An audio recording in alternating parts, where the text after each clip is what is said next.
नमस्कार दोस्तों, आज हमारी चर्चा का विषय है केशवदास। केशवदास जी की प्रमुख रचना महाकाव्य रामचंद्रिका का अंश बीए पाठ द्वितीय वर्ष के लिए रीतिकाल से संबंधित जो कवियों को शामिल किया गया है उसमें प्रथम अध्याय केशवदास की रामचंद्रिका से लिए गए अंश हैं। पिछले वीडियो में हमने रामचंद्रिका से लिया गया प्रथम पद सरस्वती वंदना के बारे में पढ़ा था और आज हम उससे आगे पढ़ेंगे। मैं अपना परिचय दे दूं। मैं मनीष नैनीवाल, सहायक आचार्य हिंदी साहित्य, राजकीय महाविद्यालय चौमेला में।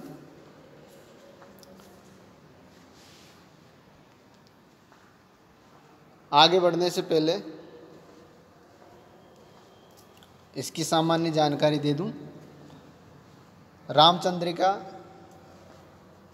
केशवदास जी द्वारा रचित महाकाव्य है जो तुलसीदास जी की रामचरितमानस के अनुकरण पर रचित हैं।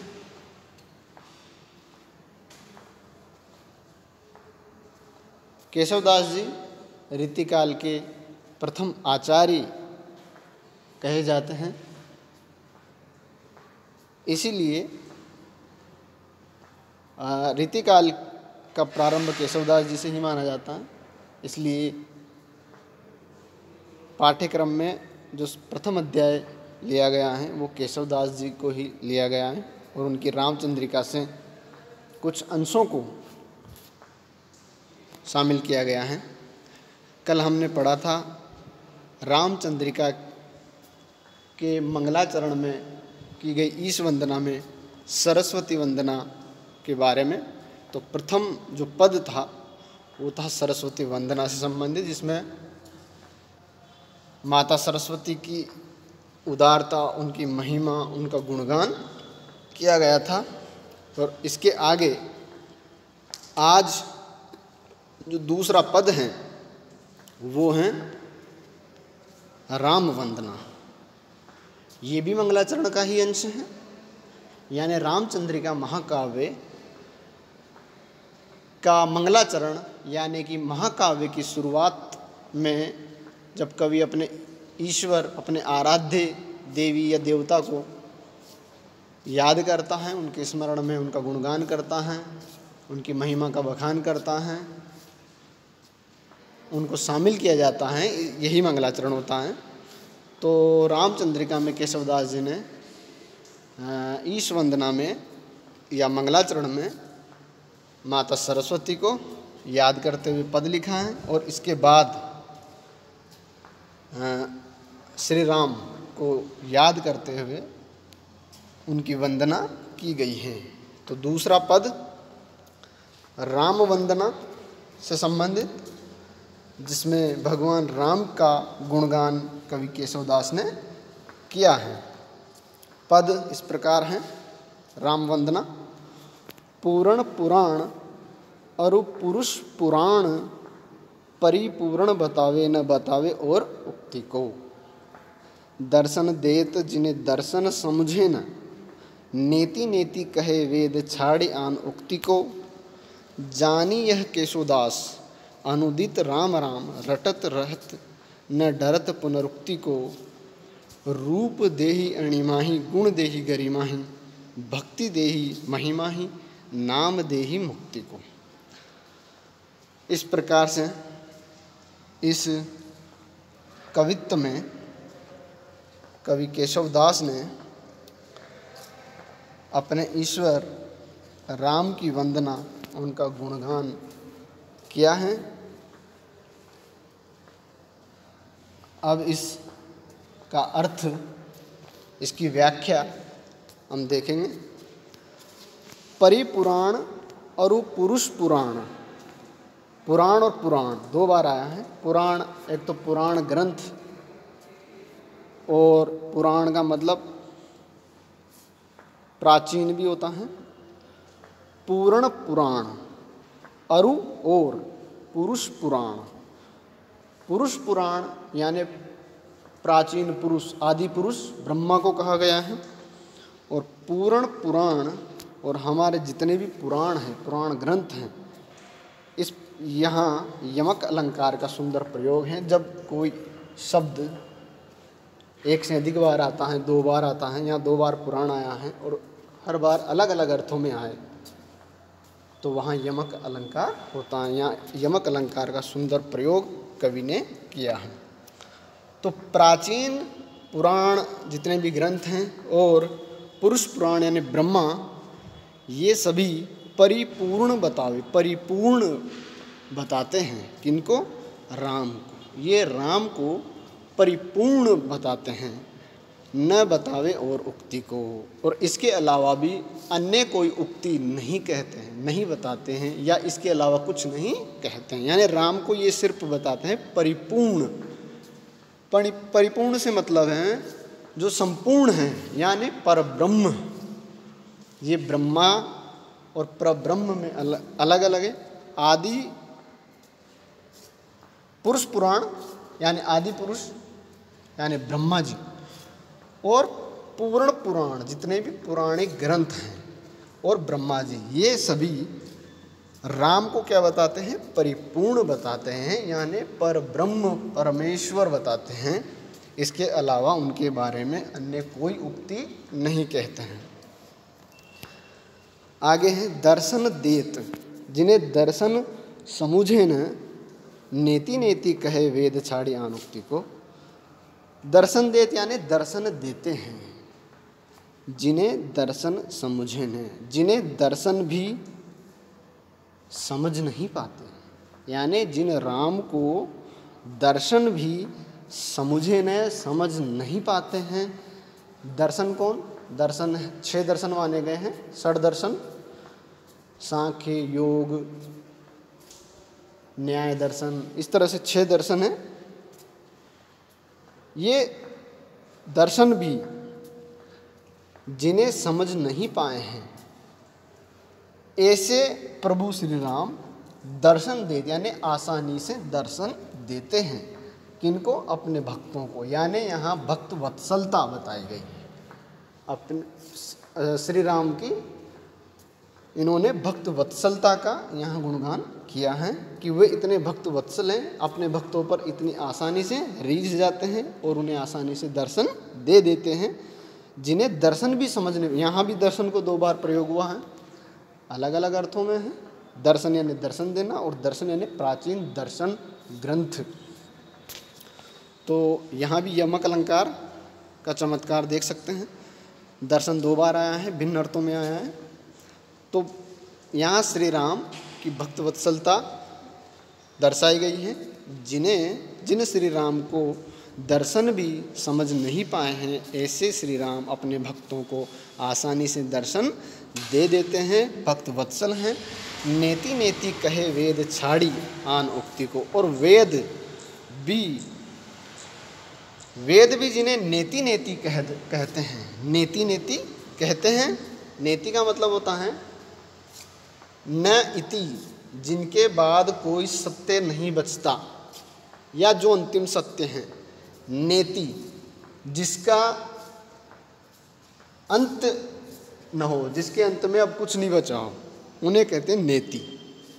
या जो अंतिम सत्य हैं, जिनके बाद कोई सत्य बचता नहीं है, तो नेति नेति कहते हैं वेद, उन्हें श्री राम को। वेद भी श्री राम को नेति नेति कहते हैं।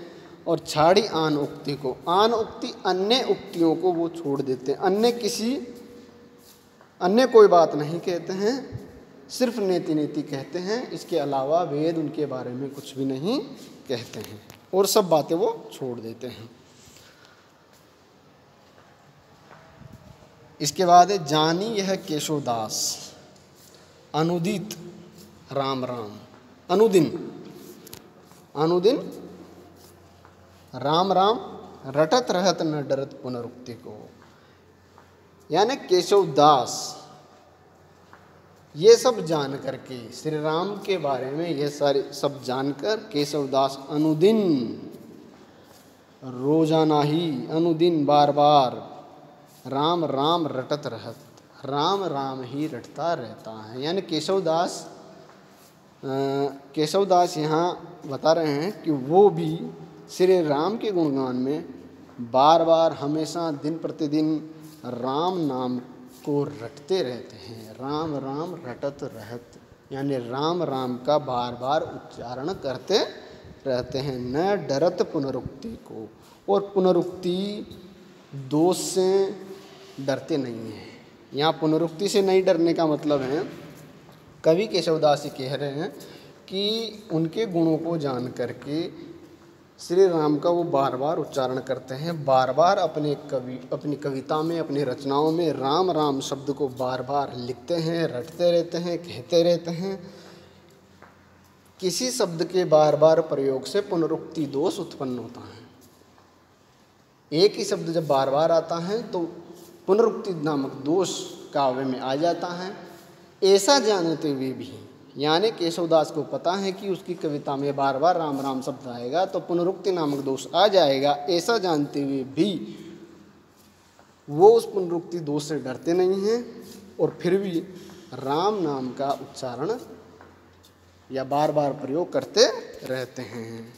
यानी पुनरुक्ति दोष को जानते हुए भी केशवदास राम नाम का ही गुणगान करते रहते हैं, राम राम का ही बार बार उच्चारण या लेख करते रहते हैं। आगे हैं रूप देही अणिमा ही गुण देही गरिमा ही। अणिमा, गरिमा, महिमा ये सिद्धियां हैं। यानी रूप देही, रूप देता है अणिमा, अणिमा नामक सिद्धि। किसका रूप? श्री राम का रूप। यानी जिन प्रभु श्री राम का रूप अणिमा नामक सिद्धि प्रदान कर देता है, जिनका रूप दर्शन से अणिमा नामक सिद्धि प्राप्त हो जाती है। गुण देही गरिमाएं, जिनके गुण गरिमा नामक सिद्धि प्रदान करने वाले हैं। भक्ति देही महिमा ही, और जिनकी भक्ति महिमा नामक सिद्धि प्रदान करती हो, जिनकी भक्ति करने से महिमा प्राप्त होती हो। नाम देही मुक्ति को, और जिनका नाम या जिनका नाम बार बार रटना, नाम लेना, नाम स्मरण करना मुक्ति प्रदाता हो, मुक्ति प्रदान करने वाला हो, ऐसे प्रभु का नाम केशवदास बार बार स्मरण करता है, बार बार लेता है, रटता रहता है, राम राम का उच्चारण बार बार करता है। यानी जिनका रूप, गुण, भक्ति और नाम लेना या उनका दर्शन करना, उनके गुणों का बखान करना, सुनना, उनका रूप दर्शन करना या उनका नाम का उच्चारण करना, ये सभी सिद्धियां प्रदान करने वाला है, मुक्तिदाता है, मुक्ति प्रदान करता है। मनुष्य की मुक्ति श्री राम के नाम स्मरण से, नाम का बार बार उच्चारण करने से संभव है। ऐसा कवि केशवदास श्री राम के गुणगान में कहता है। इस प्रकार से यहाँ दूसरा पद रामचंद्रिका, राम वंदना से संबंधित है, जिसमें केशवदास ने राम कथा से पहले प्रभु श्री राम के गुणों का वर्णन मंगलाचरण में किया है। राम के गुणों का बखान इस पद में, इस कवित्त में कवि केशवदास ने किया है। इस प्रकार से जब ऐसे पदों की सप्रसंग व्याख्या है तो प्रसंग, संदर्भ वही पिछले वीडियो में भी जो बताया गया था, केशवदास की रामचंद्रिका से, मंगलाचरण से लिया गया पद है। और ये पद प्रसंग जो है इसका राम वंदना से संबंधित है। इसमें राम के गुणों का वर्णन किया गया है, व्याख्या कर दी गई है। और जब विशेष लिखें नीचे तो विशेष में सबसे पहले भाव पक्ष में यहाँ राम के गुणों के बारे में राम की वंदना की गई है, उन्हें पूर्ण ब्रह्म बताया गया है। और इसके बाद भाषा, ब्रजभाषा हैं, तत्संप्रदान अलंकार हैं, इसमें यमक अलंकार का इसमें सुंदर प्रयोग किया गया है पुराण और दर्शन में। इसके अलावा अलंकारों में पुनरुक्ति अलंकार, पुनरुक्ति प्रकाश अलंकार का प्रयोग भी हुआ है। राम राम, नेति नेति, इन शब्दों में पुनरुक्ति प्रकाश अलंकार का प्रयोग हुआ है। और ये छंद हैं कवित्त, मनहरण कवित्त छंद में राम वंदना संबंधी ये पद कवित्त छंद में प्रस्तुत किया गया है। इस प्रकार विशेष लिखना है। अब आप सभी इनके प्रमुख शब्दार्थ, इसकी सप्रसंग व्याख्या अपनी नोटबुक में करेंगे। अगले वीडियो में हम रामचंद्रिका से लिए गए, पाठ्यक्रम में लिए गए जो अगले पद हैं, 2 पद हो चुके हैं, एक सरस्वती वंदना का, दूसरा राम वंदना का। अब रामचंद्रिका से लिए गए जो अन्य पद हैं उनकी व्याख्या, उनका अर्थ हम आने वाली वीडियो में करेंगे। धन्यवाद। जय हिंद।